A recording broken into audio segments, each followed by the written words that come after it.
Hey y'all, today we're going to be making a creamy garlic and mushroom chicken. For this, we obviously have some chicken breast, we have some mushrooms, you can use your favorite. I have Baby Bells, that's just what the store had last night. I have some milk, some heavy whipping cream, some garlic, some butter, and also some rosemary. But before we get to cooking, we're on the road to 500 subscribers, so if you want to learn a new recipe every week, go ahead, hit that like and subscribe button, and let's get to cooking. Alright, so first things first, we're just going to take, in our skillet here, we're just going to melt a stick of butter. Now once our butter's melted on a medium-high heat, we're just going to drop these chicken breasts in.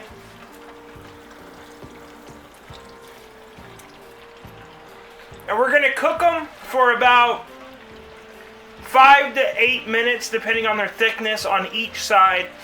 You can go ahead and hit these with a little salt and pepper or your favorite seasonings. I just did a little salt and pepper. Alright, y'all. So because I have a thicker chicken breast, I did mine for about 10 minutes on each side. I'm going to go ahead, pull them off, set them to the side. We've also turned the heat on our pan down to medium. And we're going to take 3 cups of our mushrooms.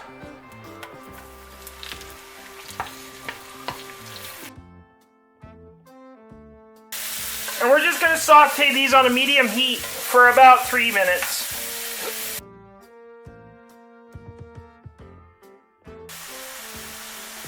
Now once they're softened up and a golden brown, we're just going to take a tablespoon and a half of minced garlic, or about 3 to 4 cloves of garlic. And then I went and chopped up about a tablespoon of our rosemary.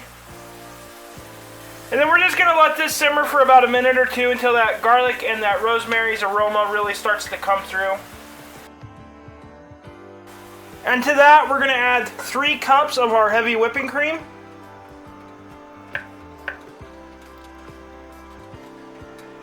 And a cup of milk. And we're just going to go ahead stirring this, bringing it up to a slight simmer on a medium heat.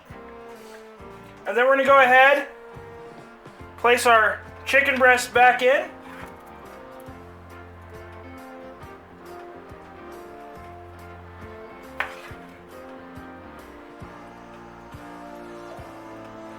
And we're going to let this simmer for about 20 to 30 minutes. At that point, I'll bring you back. Alright, y'all. And there we have it. If you like this recipe, go ahead and hit that like and subscribe button down below. There's a video over here that YouTube thinks you should watch. And until next time, keep on cooking on.